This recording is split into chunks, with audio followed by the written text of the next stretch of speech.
Olá, pessoal, bem-vindos! Hoje a gente vai mergulhar num papo fascinante sobre intuição. O material que a gente analisou vai muito além daquela ideia de um simples palpite, sabe? Ele trata a intuição como uma verdadeira ferramenta de navegação para a vida. A conversa toda é sobre a diferença entre aquela voz que vem do coração, o impulso do momento e, bom, a lógica barulhenta da nossa mente. Exatamente. E o mais interessante é o contexto em que tudo isso é colocado. Segundo as fontes, não é só uma habilidade pessoal. Eles posicionam a intuição como algo crucial para o momento que o planeta está vivendo agora. Eles descrevem como uma grande e, muito acelerada transformação de energia. Então a ideia aqui é a gente tentar desvendar o que é essa voz, como a gente aprende a ouvir. E porque, segundo essa visão, ela nunca foi tão importante. Perfeito. Então, vamos começar pelo que eu achei o ponto central de tudo, né? A própria definição de intuição. Porque as fontes tiram ela desse lugar do achismo e colocam num lugar muito mais poderoso. É quase como uma outra forma de inteligência. Exatamente isso. A intuição é descrita como uma comunicação direta, sabe? Um download de informação que não passa pelo filtro do cérebro racional. A origem, segundo eles, é o coração, ou o que chamam de eu superior, a nossa alma. E a característica principal é a velocidade. É um estalo. Um estalo. Gosto disso. Sim, um saber instantâneo que chega em uma fração de segundo, bem antes da mente ter tempo de processar qualquer coisa. É a primeira resposta. Aquela mais quietinha, que surge antes de todo o barulho mental começar. E é aí que o conflito começa, não é? Porque essa informação chega pura, mas logo em seguida a nossa mente entra em cena, tipo um advogado do diabo tentando invalidar tudo. Exato. A mente, como o material descreve, é uma máquina incrível, mas ela opera com um arquivo limitado. O nosso passado. Ela escaneia o banco de dados de tudo que a gente já viveu, de tudo que deu certo e de tudo que deu errado. Só o que ela já conhece. Isso. E quando a intuição aponta para algo novo, um caminho que você nunca percorreu, o sistema da mente acende uma luz vermelha. Ela não tem referência para aquilo. Ou seja, a mente é quase uma refém do passado. Ela só consegue operar com o que já existe no arquivo dela. Então, se a intuição aponta para o desconhecido, para uma possibilidade que ainda não aconteceu, a mente entra em pânico. Ela aciona o alarme de perigo, mesmo que o caminho antigo, o conhecido, já não sirva mais pra gente. E o alarme dela se manifesta como dúvida, como medo, ansiedade. A mente diz, isso é muito arriscado, isso não tem lógica. Ou pior, ela pega uma experiência lá de trás que deu errado e grita, lembra daquela vez? Vai acontecer de novo. E essa voz é muito mais alta, né? Muito mais insistente que o sussurro inicial da intuição. Muito. Por isso que o grande desafio, a grande prática mesmo, é a confiança. Confiança. As fontes usam uma imagem que eu achei muito forte. É como dar um passo no escuro, sem ver o chão, mas confiando que o chão vai aparecer debaixo do seu pé. É um ato de fé radical na sua própria percepção. É uma escolha consciente a cada momento. A escolha de honrar o que se sente, em vez de se prender ao que se pensa que sabe com base no passado. O material diz que essa capacidade é nossa, é inata. Mas a maioria de nós foi ensinada, desde criança, a descartar isso. A gente aprendeu a valorizar só a lógica. Então é como um músculo que atrofiou, sabe? E que precisa ser treinado de novo. E como esse músculo se manifesta? Porque não é só uma ideia abstrata na cabeça. As fontes falam de sinais bem concretos, no corpo mesmo. Sim, e essa parte é fascinante. A intuição fala através do corpo. A fonte menciona sensações muito claras, tipo um arrepio repentino que sobe pela espinha quando você ouve uma verdade, ou aquela sensação visceral no estômago, o famoso frio na barriga, que pode ser tanto um sim quanto um não, muito claro. Entendi. Eles também falam do surgimento de imagens ou palavras na nossa tela mental, sabe? Especialmente naqueles momentos de relaxamento. Tipo no banho. O clássico momento eureka no chuveiro. É quando a mente analítica finalmente relaxa e abre espaço para outras coisas entrarem. Exatamente. Quando as barreiras mentais estão mais baixas. E o exemplo máximo que o material usa para essa conexão pura é a de uma mãe com seu bebê. Ela não fica analisando logicamente o choro. Ela sabe, num nível que é primal, se é fome, dor, se é só manha. É uma comunicação direta, de coração para coração, sem a análise no meio. Certo, mas essa clareza toda pode ser confundida com outra coisa que parece muito com intuição, mas não é. O impulso.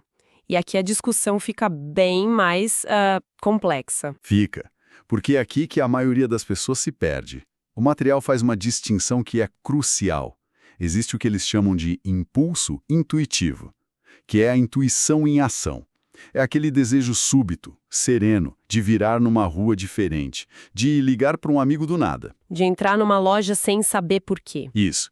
E encontrar exatamente o livro que você precisava. Isso é uma orientação. Ok, esse é o impulso que vem de dentro da tal voz do coração. Mas qual é o outro? O outro é o impulso reativo. E esse não vem de dentro. Ele é uma reação a algo de fora. É quando um estímulo externo, sei lá, uma palavra que alguém te diz, uma situação no trânsito, Uma notícia. isso aciona um gatilho emocional na gente. A gente engancha naquilo e reage no piloto automático, movido por raiva, por medo, por carência. Não é uma orientação, é um reflexo condicionado. Tá, então como saber a diferença? Porque na hora H, a ansiedade de uma reação e a urgência de uma intuição podem parecer muito, muito parecidas. Essa é a pergunta de $1 milhão. E as fontes são claras sobre isso. Não existe uma fórmula mágica, sabe? Não tem um teste. A resposta é uma palavra que se repete o tempo todo. Autoconhecimento. É como treinar o paladar. Para diferenciar um vinho bom de um mediano, você precisa praticar, prestar atenção. Entendi. Prestar atenção às notas de cada sentimento. Exatamente. A intuição, segundo eles, tem um sabor de paz, de certeza silenciosa, mesmo que a decisão seja difícil. Já a reação, ela vem com gosto de urgência, de ansiedade, de pressão, aquele preciso fazer isso agora. Entendi. É um trabalho de artesão, né? De se observar com atenção para aprender a sentir a textura de cada impulso. Ok. Então, diferenciar a intuição de um impulso reativo é um trabalho interno, mas as fontes não param por aí. Elas conectam essa habilidade individual a algo muito, muito maior que estaria acontecendo no planeta agora. Falam de uma grade planetária sendo desmantelada. Vamos tentar traduzir isso? Vamos. Essa é a parte que dá a escala de tudo. Para quem nunca ouviu esse termo, a ideia é como se a humanidade estivesse operando com um software antigo e invisível. Uma programação coletiva cheia de regras limitantes sobre o que é possível, sobre como a gente deve pensar, sentir. E agora, segundo eles, esse software está sendo desinstalado. Essa grade de velhos padrões está se rompendo. E quais são os efeitos colaterais de desinstalar o sistema operacional do planeta? O principal e talvez o mais chocante é a aceleração. As coisas estão acontecendo numa velocidade muito maior. A fonte é bem direta nisso, diz que a gente está pensando e está co-criando assim, num estalar de dedos. O tempo entre uma intenção, um pensamento, e a sua manifestação no mundo real está diminuindo drasticamente. Espera um pouco. A ideia de que o tempo entre pensar e criar a realidade está diminuindo é intensa. Isso soa ao mesmo tempo como um superpoder e uma responsabilidade assustadora. É exatamente essa dualidade. Se você está consciente e focado no que quer criar, é uma ferramenta poderosíssima. Mas se você está operando a partir do medo, da reclamação, da negatividade, bom, você também materializa isso mais rápido. Exige um nível de higiene mental e emocional que a gente não estava acostumado a ter. E com o fim desse software antigo, a gente passa a acessar coisas novas. Na verdade, coisas antigas. E aqui as fontes trazem uma ideia muito presente em certas tradições esotéricas. A de que conhecimentos de civilizações antigas, como as míticas Atlântida e Lemúria, não se perderam, mas estão guardadas numa espécie de biblioteca energética. E com o desmonte da grade, a gente estaria começando a ter a chave para acessar essa biblioteca de novo. A metáfora que usam é a de tirar cascas de cebola de nós mesmos para chegar nessa essência, desse conhecimento que sempre foi nosso. Isso também ajuda a explicar a montanha-russa emocional que tanta gente parece estar vivendo. Aqueles dias de euforia e fé absoluta, seguidos por um desânimo profundo no dia seguinte. Sem dúvida. É a instabilidade de se desconectar de uma velha estrutura sem ainda estar totalmente ancorada na nova. É como trocar de barco no meio de um oceano agitado. Vai ter desequilíbrio, vai ter medo, vai ter saudade da segurança do barco velho, mesmo que ele estivesse furado. Esses picos e vales emocionais são, segundo as fontes, sintomas diretos dessa transição planetária. Ok, então o cenário é este. Um mundo em aceleração, velhas estruturas caindo e a intuição como uma bússola essencial. Na prática, então, o que o material sugere para a gente fortalecer essa conexão? Como transformar essa teoria em algo palpável no dia a dia? O pilar central, de novo, é o autoconhecimento, e não de uma forma passiva. Significa reservar momentos de quietude, meditar, caminhar na natureza, escrever. Qualquer prática que silencie o ruído externo e o falatório mental, para que seja possível ouvir essa voz mais sutil. É nesse silêncio que a gente começa a diferenciar o sinal do ruído. Gosto da ideia de que não é preciso se tornar um monge. São pequenas práticas de silêncio.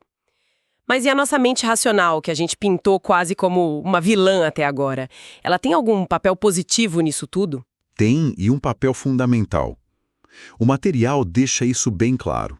Não se trata de demonizar a mente ou o pensamento lógico. O racional e o intuitivo não são inimigos, são parceiros. A intuição te dá o quê, a direção, o insight. A mente racional entra depois para te ajudar com o como.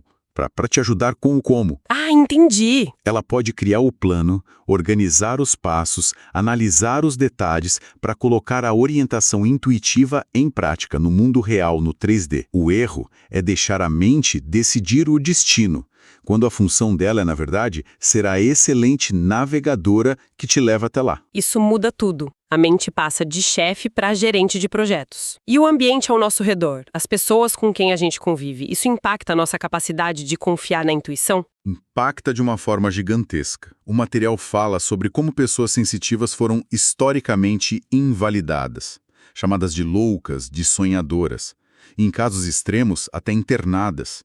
Ser acolhido na sua natureza intuitiva é um fator decisivo. E tem uma história nas fontes sobre isso que é muito poderosa, não é? Sim, e esse ponto do acolhimento foi para mim o mais emocional da conversa original.